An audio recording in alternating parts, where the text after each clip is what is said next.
If you are capable of causing अगर आप खुद के लिए अवसाद या डिप्रेशन पैदा करने में सक्षम हैं, I am saying this मैं ये इसलिए नहीं कह रहा क्योंकि मुझे आपके रोग की चिंता नहीं है या मुझ में करुणा की कमी है, or not due to lack of compassion, लेकिन इसलिए क्योंकि आपके साथ जो हो रहा है उसकी प्रकृति यही है। अगर आप अपने लिए डिप्रेशन पैदा कर रहे हैं तो आप अपने भीतर काफी सारी भावनाएं और विचार पैदा कर पा रहे हैं, लेकिन गलत दिशा में।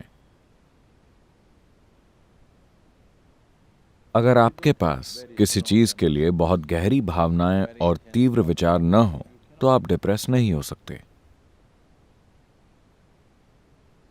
बात बस इतनी है कि आप ऐसे विचार और भावनाएं पैदा कर रहे हैं जो आपके खिलाफ काम कर रहे हैं, आपके पक्ष में नहीं।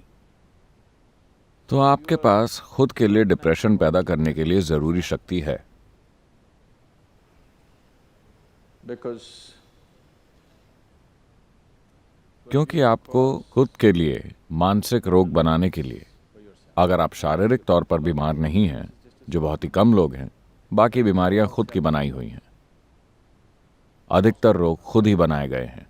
कुछ लोग शारीरिक रूप से बीमार हैं, उनके पास कोई चारा नहीं है। ये सब जेनेटिक और दूसरे कारणों की वजह से अपने भीतर से ही पैदा हो जाते हैं।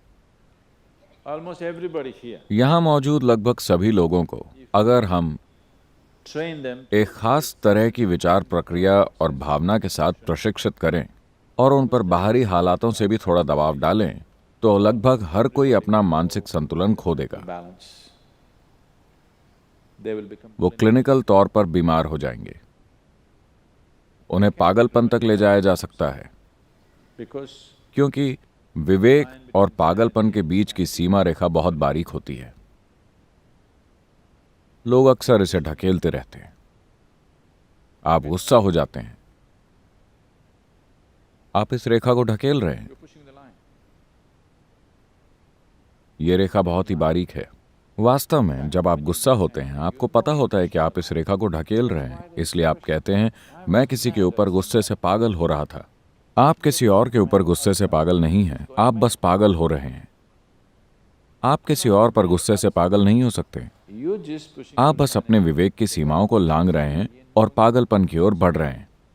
आप कुछ समय तक ऐसा कर रहे हैं और फिर वापस आ रहे हैं।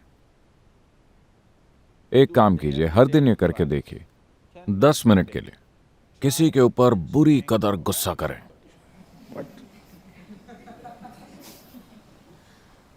आप देखेंगे कि 3 महीने में ही आप क्लिनिकल तौर पर वहां पहुंच जाएंगे। yes. Just try it. अगर चाहें तो आजमा कर देख लें, क्योंकि अगर आप लगातार इस रेखा को ढकेलते रहे, आप पागल होते हैं और वापस आ जाते हैं, पागल होते हैं, वापस आ जाते हैं। एक दिन आप वापस नहीं आ सकेंगे। जिस दिन आप वापस मुड़कर नहीं आ पाएंगे, तब आप क्लिनिकल तौर पर बीमार हो जाएंगे। आपको समझ लेना चाहिए कि अगर आप एक पल के लिए भी गुस्सा हुए तो आप बीमार हैं।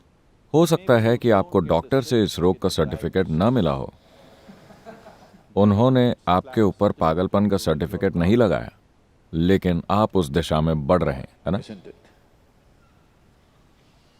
You think it's your right, आपको लगता है कि आपका हक है नखरे दिखाना, आपको लगता है कि आपका हक है लोगों पर गुस्सा करना, आपको लगता है कि आपका अधिकार है कि आप डिप्रेस्ड रहें ताकि आप किसी का ध्यान आकर्षित कर सकें।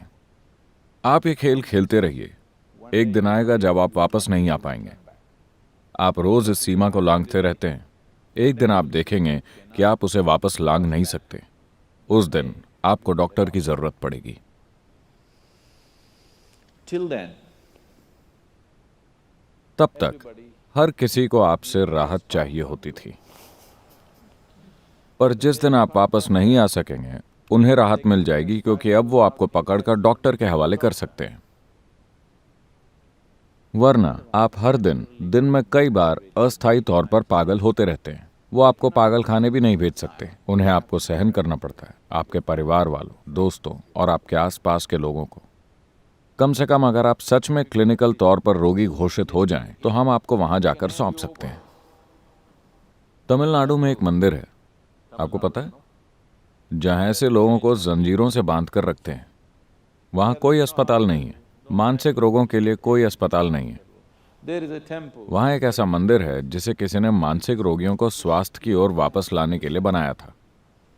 So, उनका परिवार उन्हें वहां ले जाकर छोड़ देता है, उन्हें जंजीरों से बांधकर मंदिर में रख दिया जाता है। आप उन्हें कुछ पैसा दे दीजिए, वो आपके भोजन का प्रबंध कर देंगे और आप वहां बिल्कुल जानवरों की तरह बंधे रहते हैं।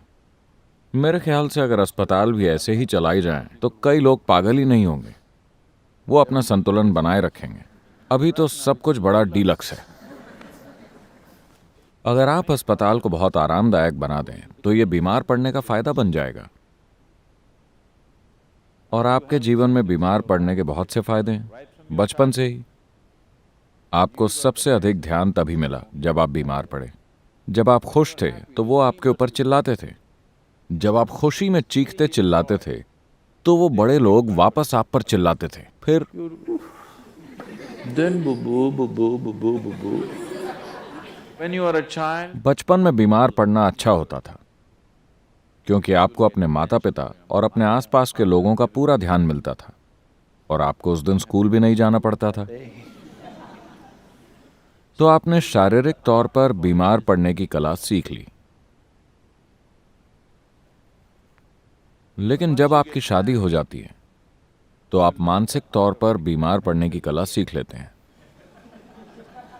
क्योंकि अगर आप ध्यान खींचना चाहते हैं तो आप एक कोने में जाकर बैठ जाइए, दुखी होने का नाटक कीजिए और लोग आपकी ओर ध्यान देने लगेंगे।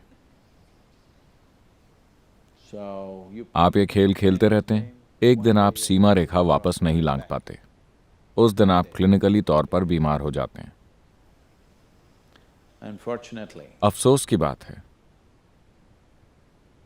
कि कई तरह से, सिर्फ उस तरह से नहीं जैसा मैंने अभी कहा, कई अलग अलग तरीकों से मैं कहूंगा कि इस ग्रह पर लगभग 70% बीमारियां, हर तरह की बीमारियां खुद से पैदा की गई हैं।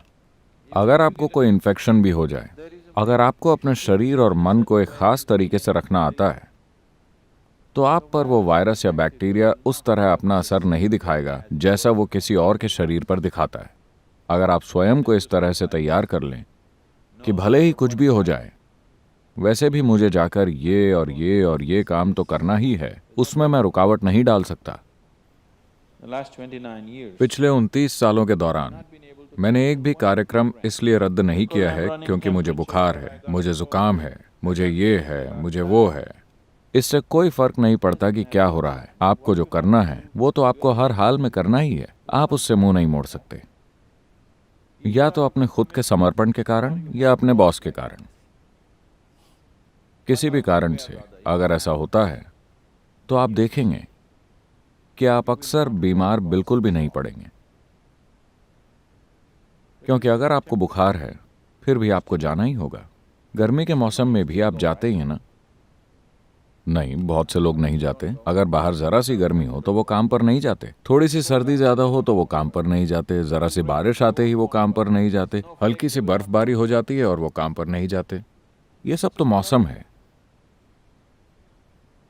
so for every change in मौसम के हर बदलाव के साथ अगर आपके पास कंबल ओढ़कर लेटने का सुख है, अगर आप ऐसा करने लगे तो आपका शरीर बीमार पड़ना सीख लेगा। जितनी ज्यादा बार हो सके उतनी ज्यादा बार। अगर आप तय कर लें कि इससे कोई फर्क नहीं पड़ता कि क्या हो रहा है, मुझे हर हाल में जाकर अपना काम करना ही है, आप देखेंगे कि आपका शरीर वापस ठीक हो जाएगा।